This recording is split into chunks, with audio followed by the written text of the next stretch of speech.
Welcome to the ASTRALX Deep Dive, illuminating your path. I'm Solarian Zephyr, your Cosmic Strategist. And I'm Lunaria Celine, your intuitive guide. We bridge celestial wisdom, To unlock your modern path. discover guiding starlight insights, and explore powerful cosmic energies. So the big question for today, how do planetary transits shape your story right now? And in this deep dive, we're really focusing in. We're unpacking the cosmic map specifically for a Sagittarius sun woman with Taurus rising as we look towards 2025. Okay, and our source material calls this blend the grounded archer. Sounds powerful. It really is. We're digging into the insights provided to, illuminate what this unique fusion means for your journey in the year ahead. Right, so let's start with that archetype itself, the grounded archer. What's at the heart of it? Well, at its core, you've got these two amazing forces. First, there's the Sagittarius sun energy. Think of the cosmic huntress. Ah, yes. Always aiming that flaming bow, seeking truth, chasing the horizon. That classic Sagittarian need for freedom, for expansion. Exactly that adventurous philosophical seeking. But then you balance it, or maybe anchor it, with the Taurus rising the Earthkeeper. The Earthkeeper. Okay, so that's the deeply rooted side, Mhm. connected to the physical, the sensual, the here and now. Precisely. It's about stability, presence, being like a guardian of your own sacred ground. Very tangible, very embodied. So you bring those together, There. the Huntress and the Earthkeeper. And you get something quite extraordinary. The key insight, our material flags for the grounded archer in 2025 is this really potent calling. Anchor your wildest visions. Anchor the wild visions. Yeah, right here in fertile soil. It's all about that dynamic tension, that interplay between the arrow flying far and the ground holding firm. Okay, I can feel that. It's a powerful image. So with that archetype sort of setting the stage, let's look at the big cosmic players in 2025. What's shaping the journey? Well, the planetary landscape is definitely active, and these energies, they interact with the grounded archer's chart in some really specific ways. Where do we start? What's a major one? I'd say one of the most significant is Pluto moving through Aquarius.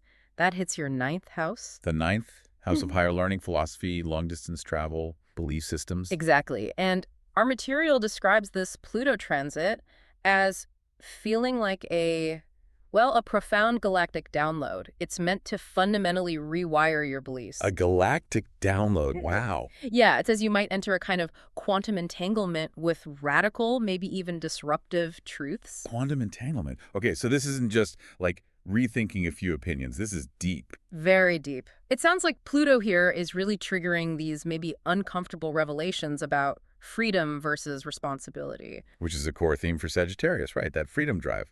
So Pluto's making you look at the cost or the foundation of that freedom. What does it mean when faced with these undeniable, maybe world-altering truths? And interestingly, the material mentions a somatic resonance. A physical feeling. Yeah, like electric surges in the thighs and sacrum when these big philosophical breakthroughs land. It's like your body is processing these huge truth bombs. Whoa. So what do you do with that? The suggestion is simple but profound. Get barefoot. Use that Taurus rising. Ground that intense energy back into the earth. Oh, that makes perfect sense. Use the bull's earthiness to handle the archer's lightning strike from Pluto. Brilliant. Okay, what else is foundational? Well, we also have Saturn moving through Pisces, and it's settling into your fourth house. Okay, fourth house roots, home, family, emotional security. Right. Saturn brings the reality checks, the structure. Right, and our material paints this really vivid picture. It calls it tectonic plates, that Saturn's solid foundational energy Clashing with. Neptune's liquid cosmos. That's the intuitive, sometimes boundary-blurring energy of Pisces, right there in your ancestral foundations. Tectonic plates meeting a liquid cosmos. Wow. That image really lands the challenge, doesn't it? Yeah. You're trying to build something solid, like emotional safety, clear boundaries, but maybe within inherited patterns that feel unstable or confusing or just based on old illusions. So you're building while the ground is dissolving. That's a great way to put it. It really demands consciousness, discipline, and again, there's a somatic note. What's the feeling here? A heavy warmth in the womb and ankles, often felt when you're actually setting those important family boundaries or reinforcing your sense of emotional home. A grounding warmth tied to asserting your security. Exactly. And the practical advice, salt baths. To prevent, as the material puts it, emotional waterlogging. Emotional waterlogging. I think we've all felt that. So cleansing is key here. Definitely. Releasing that density. Now, speaking of movement, your ruling planet Jupiter planning of expansion, luck is also on the move. Where's Jupiter heading in 2025? Okay, so it starts the year in Gemini, and that's lighting up your 7th house until about May. 7th house partnerships, relationships, collaborations. Right.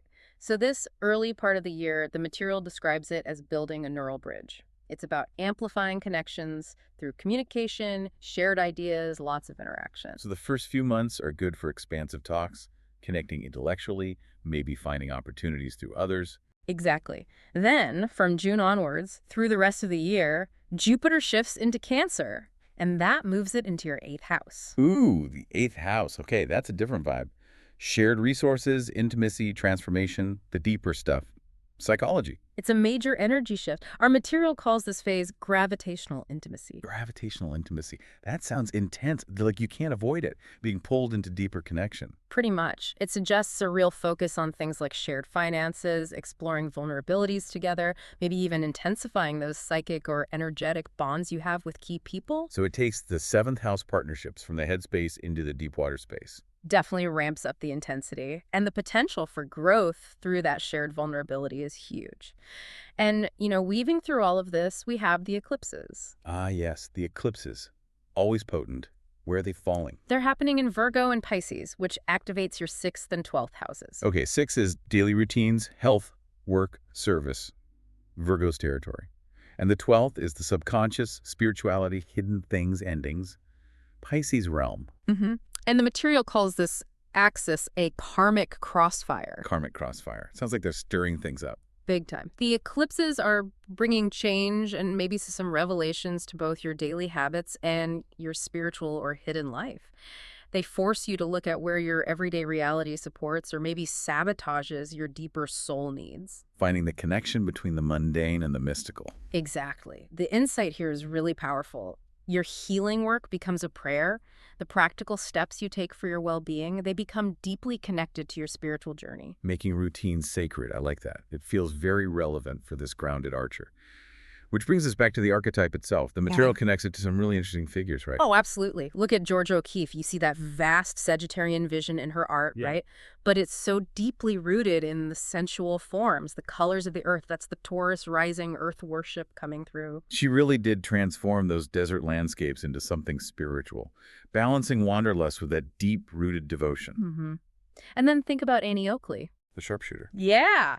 That incredible Sagittarius aim and precision, but combined with that absolutely necessary Taurus steadiness, that grounded calm needed for such skill. The material said she weaponized precision for liberation, using that grounded skill for freedom. It fits perfectly, and their combined essence captured in this mantra from the source. Your target is carved in stone, your arrow flies with the storm. Ooh, I like that.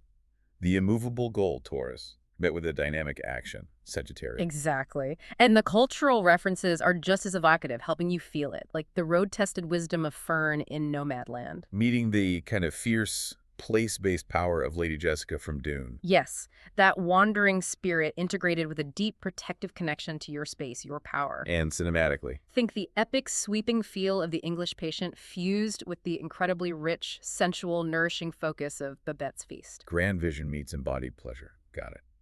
And musically. Florence plus the Machine's Cosmic Love, that big, searching sag energy alongside Agnes Obel's Familiar, which is so layered, intimate, almost earthy, like Taurus. These really do help paint a picture, give you a felt sense of this unique energy blend. You really do.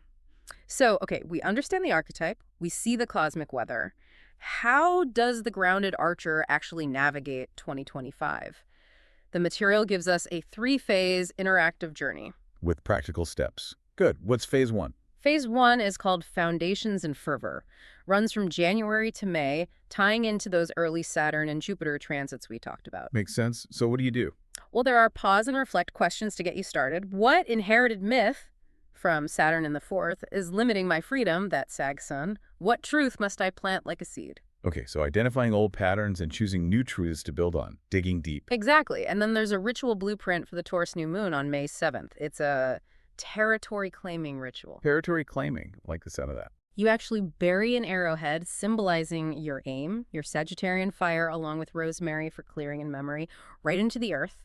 Then you dance clockwise, physically claiming your space, and chant this mantra. This earth holds my fire, this fire feeds my earth. Wow, literally grounding the fire, weaving the elements. And the embodiment exercise for this phase is the rooted arrow stance. Stand barefoot, really feel that earth energy coming up.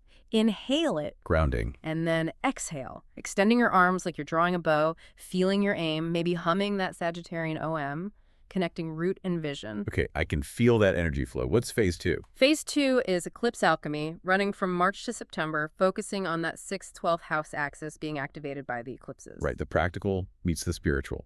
The karmic crossfire. So the pause and reflect questions, especially after the Virgo eclipse in March, get you thinking. Where do my daily routines, 6th house, suffocate my soul? 12th, what healing actually needs structure? So looking honestly at how your day-to-day life feeds or drains your spirit, and how discipline can actually help healing. Exactly. The ritual blueprint for the Pisces full moon eclipse in September is really beautiful. A saltwater loom ritual. Saltwater loom. You weave blue and green threads symbolizing spirit and daily life into a small net.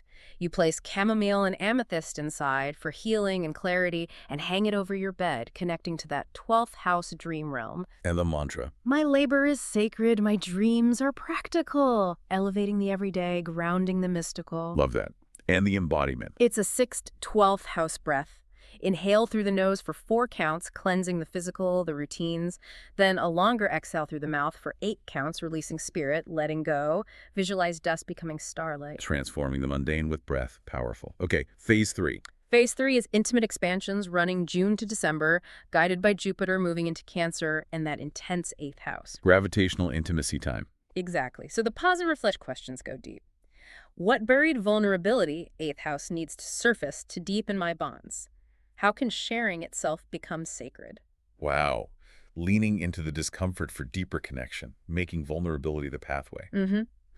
The ritual blueprint for the Sagittarius full moon in June is called a fire-water pact. You write a fear on paper, burn half, Sagfire, bury the ashes, transforming shadow. Okay. Then you write a trust vow on a piece of kelp water depth, 8th house connection, and float it downstream, an offering to shared life. The mantra is, I transmute shadow into covenant. Alchemizing fear into trust, into sacred agreement. That's potent.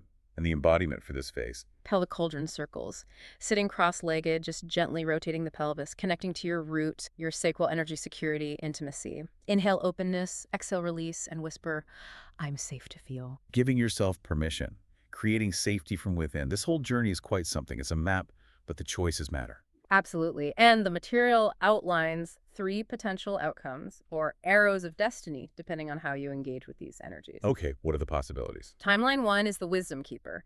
This path happens if you really embrace Pluto in the 9th, those big truths, and Jupiter in the 8th, that deep intimacy and shared power. So integrating the breakthroughs with real-world shared action. Exactly. The outcome could look like publishing or teaching about those taboo truths, maybe deepening your financial intuition, investing wisely, perhaps in land-based communities. The legacy could be founding something like an eco-spiritual retreat, become an earthy mystic. The key choice being grounding the revelations. Timeline 2 is the rebel homesteader. This emerges if you master the eclipse lessons and really harness that Mars and Leo fire the material dimensions in your 10th house around July, August. Using that career drive, that audacity. Right. So the eclipses reveal gaps in wellness or spirituality, but instead of just patching them, you start a revolution, maybe disrupting industries with nature-based solutions, bringing that Taurus earthiness into your career. Sounds amazing, but maybe challenging. Could be. You might face friction from a culture obsessed with fast progress. The key choice here is protecting that slower organic growth, staying true to your grounded way. Okay. And the third timeline? Timeline 3 is the restless prisoner. This is the path of resistance. Resisting Saturn in the 4th, not building those foundations. Resisting Pluto in the 9th, fighting the truths instead of integrating them. So the family stuff feels like a trap, holding back the Sagittarian wanderlust. Exactly. And Pluto's insights trigger dogma wars, internally or externally, instead of growth. And the result? Chronic restlessness. The Sag energy gets frustrated, can't anchor, which can lead to instability maybe financially from impulsive escapes because there's no solid base. The key choice is trying to avoid roots while secretly craving the security they offer. So 2025 really is a year of active choice for the grounded archer. anchor the vision, build the foundation, deepen the bonds, or resist and feel stuck. It truly is. And to guide you through it all, there's that core mantra for 2025. My roots drink from cosmic rivers. My arrows carve paths through stone. I am the wild seed in the harvest moon. Fiercely growing, fiercely home. Wow! That really holds it all, doesn't it? The grounded roots drawing cosmic wisdom, the powerful action embodying both the potential and the fulfillment, fiercely finding home within yourself. Beautifully put. When the archer's arrow meets the bull's soil, revolutions truly take root. That's the potential unfolding for you, the grounded archer, in 2025. As our cosmic journey concludes, dive deeper into your unique path. Request your email audio reading now. Find the link in the description below. And explore episode resources and links too. All details are waiting for you there. Ignite. Think. Become. Subscribe for Starlight Insights. Thank you for joining us. Thank you.